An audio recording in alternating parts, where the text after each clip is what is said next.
예수 그리스도의 보혈로 우리를 구원하여 주신 하나님께서 우리를 더욱 굳건하게 하여 주시고 또한 악으로부터 보호하여 주시니 참으로 감사합니다. 하나님의 이 신실한 사랑을 믿음으로 오늘도 믿음 안에서 선한 일을 행하며 살아갈 수 있도록 인도하여 주옵소서. 예수 그리스도의 이름으로 기도하옵나이다. 아멘. 찬송가 546장입니다. 찬송가 546장입니다.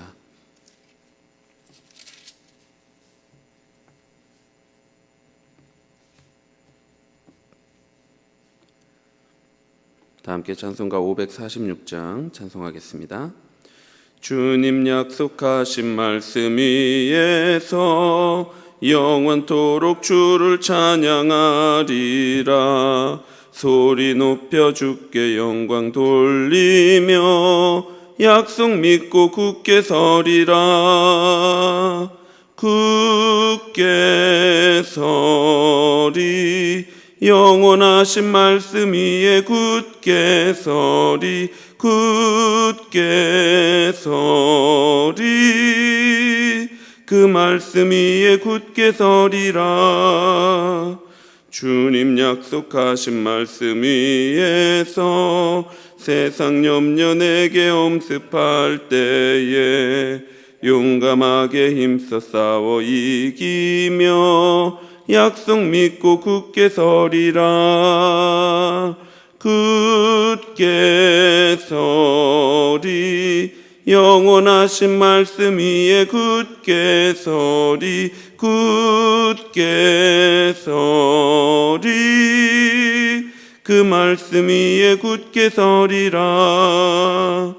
주님 약속하신 말씀 위에서 영원하신 주의 사랑이 밉고 성령으로 힘써 싸워 이기며 약속 믿고 굳게 서리라.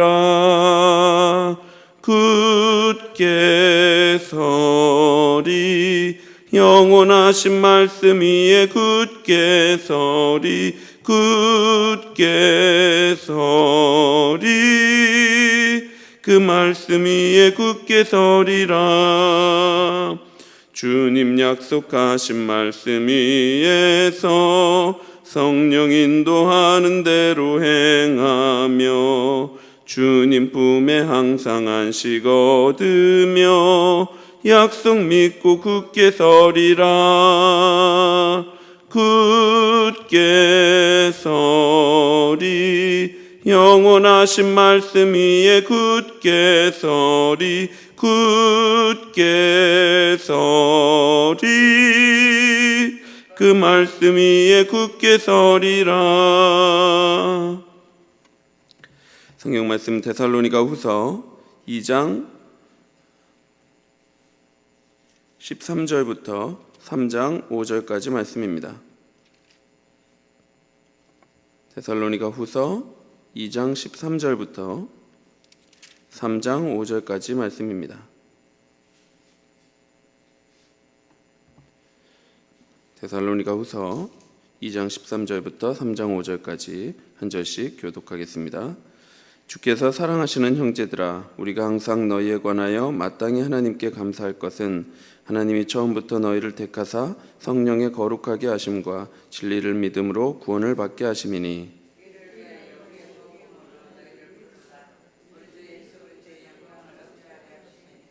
그러므로 형제들아, 굳건하게 서서 말로나 우리의 편지로 가르침을 받은 전통을 지키라.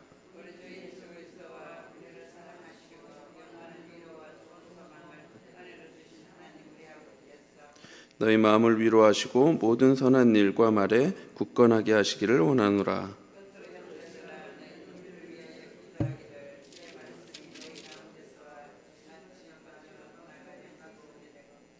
또한 우리를 부당하고 악한 사람들에게서 건지시옵소서 하라. 믿음은 모든 사람의 것이 아니니라.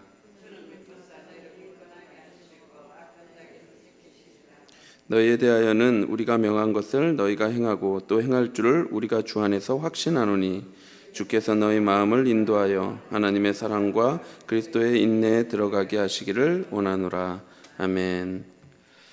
사도 바울은 불의의 아들, 즉 모든 속임으로 교회를 혼란스럽게 하는 자들이 어떤 심판 아래 있는지를 보여주었습니다.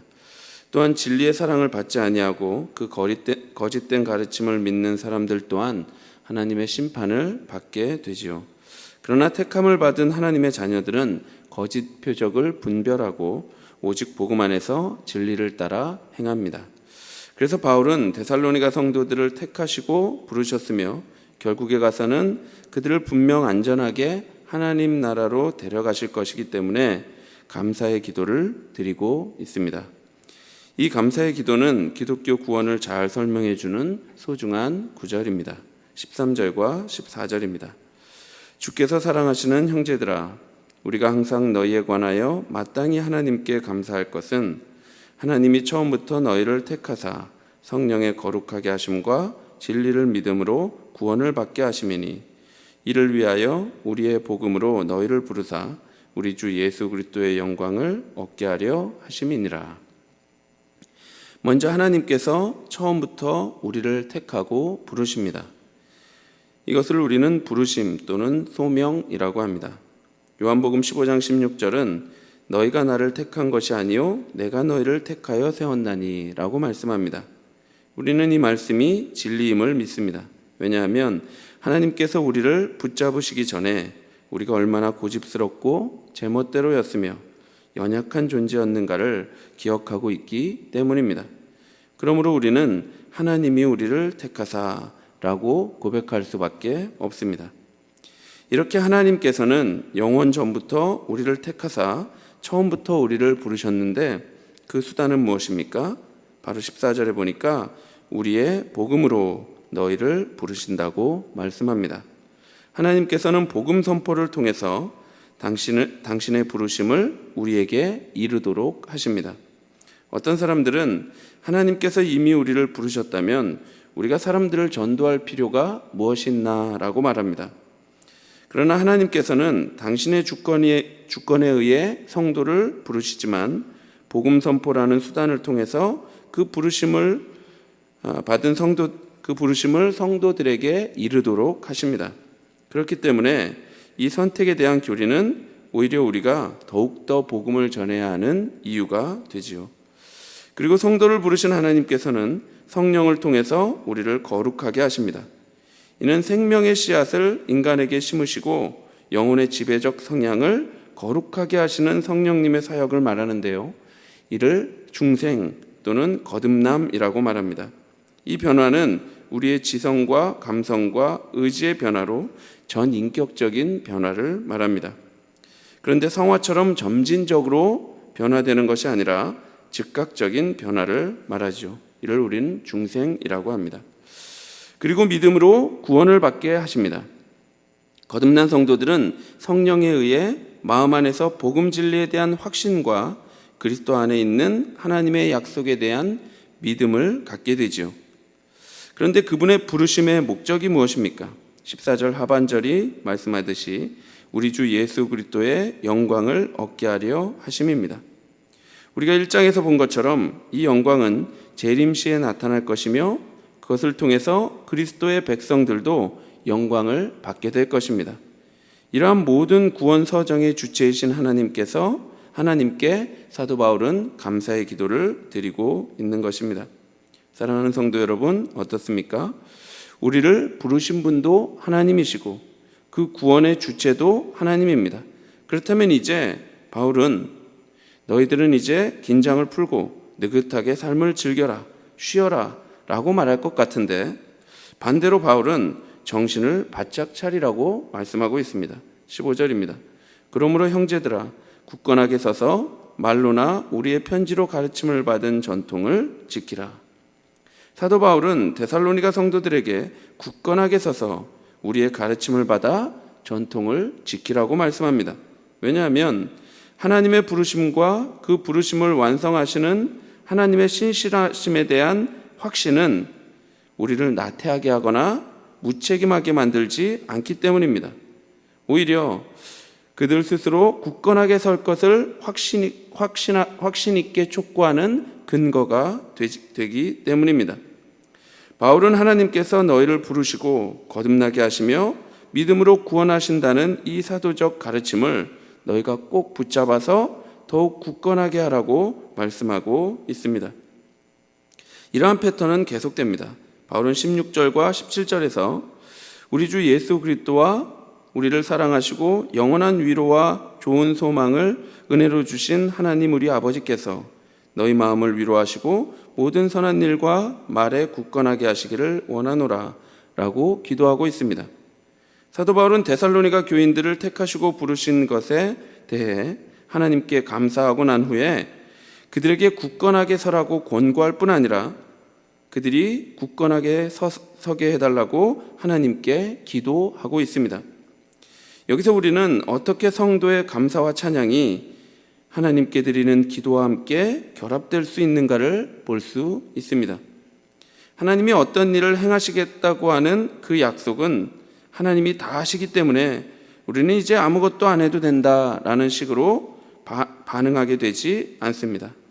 오히려 하나님의 신실하심을 찬양하고 또한 그 신실하심을 믿음으로 기도하게 되는 것입니다.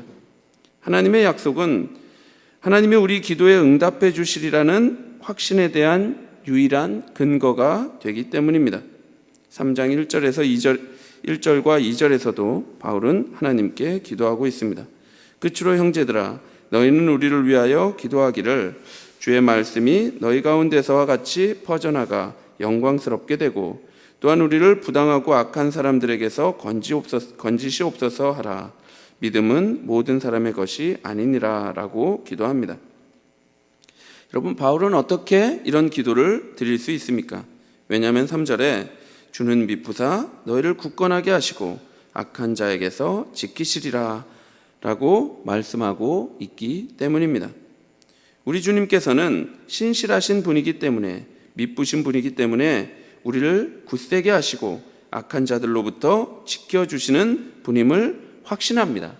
그렇기 때문에 16절과 17절에 모든 선한 일과 말에 굳건하게 하시기를 기도할 수 있으며, 또한 3장 1절과 2절에 주의 말씀이 퍼져나가 영광스럽게 되고 악한 사람들로부터 건져달라고 기도할 수 있는 것입니다.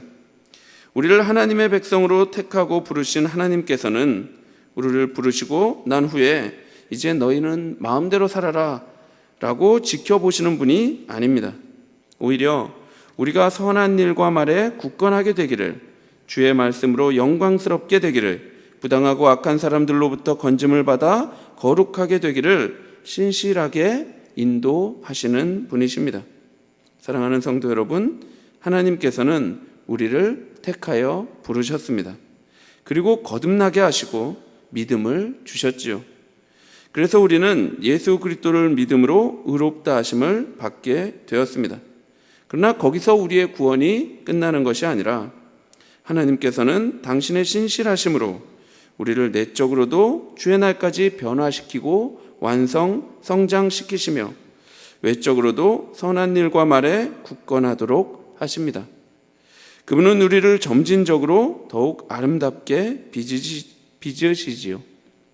그것을 우리는 성화라고 합니다. 하나님께서는 우리 안에 시작된 은혜의 구원 사역을 지속하시고 끝내는 완성하십니다. 주는 미쁘사 우리를 굳건하게 하시고 악한 자에게서 지키실 것입니다. 이를 우리는 성도의 견인이라고 하지요. 4절을 한번 보십시오. 너희에 대하여는 우리가 명한 것을 너희가 행하고 또 행할 줄을 우리가 주 안에서 확신하노니 라고 말씀합니다. 여러분, 어떻게 사도 바울이 확신할 수 있습니까? 데살로니가 성도들이 사도적 가르침을 행할 것을 어떻게 확신합니까? 우리가 신실하기 때문이 아니라, 데살로니가 성도들이 신실하기 때문이 아니라 우리 주님께서 신실하심으로 주 안에서 확신한다고 말씀합니다. 우리 주님이 신실하시기 때문에 우리는 우리의 구원을 확신할 수 있습니다. 그래서 그 확신을 근거로 5절에 주께서 우리 마음을 인도하여 하나님의 사랑과 그리스도의 인내에 들어가게 하시기를 기도할 수 있는 것입니다. 사랑하는 성도 여러분, 하나님께서 그의 구원을 완성하실 것이라는 우리의 이 확신은 우리를 게으르게 만들지 않습니다. 하나님께서 우리를 부르시고 의롭게 하시며 영화롭게 하신다는 이 완전한 구원에 대한 교리는 우리를 전도하지 않게 만든다거나 기도하지 않도록 하지 않습니다. 오히려 하나님의 약속은 우리의 기도 응답에 대한 확신이 됩니다. 그래서 우리를 더욱 기도하도록 인도하지요. 그의 미쁘심은 우리를 더욱 신실하게 합니다. 왜냐하면 나의 신실하심에 따라 낙심하는 것이 아니라 우리 주님의 신실하심을 의지하여 더욱 신실하게 살아갈 것이기 때문입니다. 우리가 자기 자신을 바라보아서는 아무런 소망이 없습니다. 아무런 위로도 없습니다. 다만 나를 신실하게 인도하시는 신실하신 우리 주님을 바라볼 때 우리는 그제서야 소망을 가지고 거룩을 향하여 한 걸음 내디딜 수 있는 것입니다. 우리 모두가 우리의 신실함을 의지하는 것이 아니라 우리 주님의 신실하심을 근거로 그의 신실하심을 의지함으로 오늘도 진리의 말씀에 굳건하게 서서 살아가게 되기를 간절히 바랍니다. 기도하겠습니다. 하나님, 우리를 부르시고 택하여 주시니 참으로 감사합니다. 뿐만 아니라 우리에게 믿음을 주셔서 하나님 한 분을 의지함으로 이 땅에서 살아가게 하여 주시니 참으로 감사합니다. 하나님 아버지, 우리가 이 진리를 믿음으로 더욱더 하나님 앞에 나와 우리를 굳건하게 해달라고, 악으로부터 지켜달라고 기도하며 살아가게 하여 주시옵소서. 감사드리며 예수 그리스도의 이름으로 기도하옵나이다. 아멘. 하늘에 계신 우리 아버지여, 이름이 거룩하게 받으시오며 나라의 마옵시며 뜻이 하늘에서 이룬 것 같이 땅에서도 이루어지이다. 오늘날 우리에게 일용할 양식을 주옵시고 우리가 우리에게 죄진 자를 사하여 준 것 같이 우리 죄를 사하여 주옵시고 우리를 시험에 들게 하지 마옵시고 다만 악에서 구하옵소서. 대개 나라와 권세와 영광이 아버지께 영원히 있사옵나이다. 아멘. 신실하신 하나님께서 우리를 굳건하게 하심을 믿음으로 하나님의 사랑과 그리스도의 인내로 하루를 살아가게 하시기를 기도하시고, 수요 저녁 예배를 위해 고난 중에 있는 성도들을 위해 새교회당 건축을 위해 기도해 주시고 개인적으로 기도하시기 바랍니다.